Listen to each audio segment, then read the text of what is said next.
Aujourd'hui, nous sommes à l'Université des Montagnes pour une campagne qui portait sur l'autonomisation des jeunes filles universitaires dans tout ce qui est domaine énergie, environnement au Cameroun.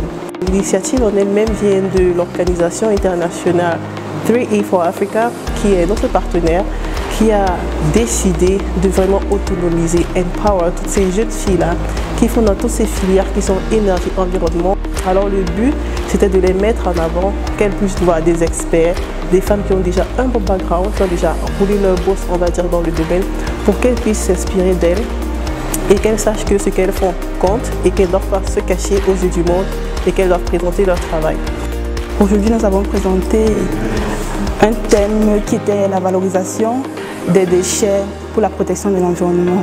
Prendre nos déchets, les gérer et les valoriser pour en faire quelque chose de meilleur à travers le recyclage pour du compost ou alors de la méthanisation pour produire de l'électricité. Au cours de cette présentation, ce que nous avons fait, c'est que nous avons parlé uniquement de deux sortes de déchets, les déchets hospitaliers et les déchets ménagers. Et ensuite, nous avons donné les étapes de la valorisation de chaque déchet en précisant bien évidemment qu'il existe une seule institut actuellement qui gère le traitement et l'enfouissement des déchets, qui était ISACA. Et puis nous avons également parlé des déchets ménagers. La valorisation de ces déchets en fait consistait à faire soit un compostage qui est la production du compost ou engrais naturel pour les plantes, pour l'agriculture, ou bien une méthanisation qui est la production du biogaz. Biogaz qui peut servir à chauffer les maisons ou à cuire les aliments et aussi et surtout même à produire l'électricité.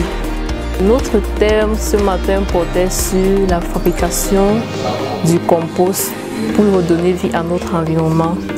Nous avons parlé de comment fabriquer le compost, c'est-à-dire de la recueil des déchets, prendre les déchets, soit les déchets de cuisine ou bien les déchets des fermes, c'est-à-dire les bousses des vaches ou bien les fientes des poules, pouvoir fabriquer du compost. Et pour se prendre, on a juste besoin des vers de terre. Nous avons opté pour la méthode du vermicompostage, puisqu'avec les vers de terre, c'est plus rapide, 35 jours, contrairement au compostage naturel qui prend 6 mois. Les vers d'un thermomètre pour mesurer la température, parce que la température doit être comprise entre 15 et 25 degrés Celsius, d'un taux d'humidité qui est de 75%. Et pour contrôler l'humidité, on peut semer les arbres à côté pour créer de l'ombre. Et aussi nous avons besoin des coquilles, plus précisément des coquilles d'œufs, pour pouvoir contrôler l'acidité. Parce que quand c'est trop acide, les vers vont mourir. Ceux qui veulent se lancer dans le domaine de l'environnement, je les dirais vraiment d'y venir, d'avoir confiance en elles parce que c'est très intéressant. Et de ne pas hésiter, de se lancer sans hésiter, sans paniquer. Les thématiques abordées aujourd'hui dans cette conférence sont des thématiques d'actualité qui ciblent des problèmes d'envergure mondiale et qui sont très importants. Et mon impression est que ça a été très positif et très bien présenté et ça nous a donné des pistes de solutions et notamment c'était très important parce que l'agencement de toutes les thématiques ensemble permettrait de résoudre les problèmes de notre temps.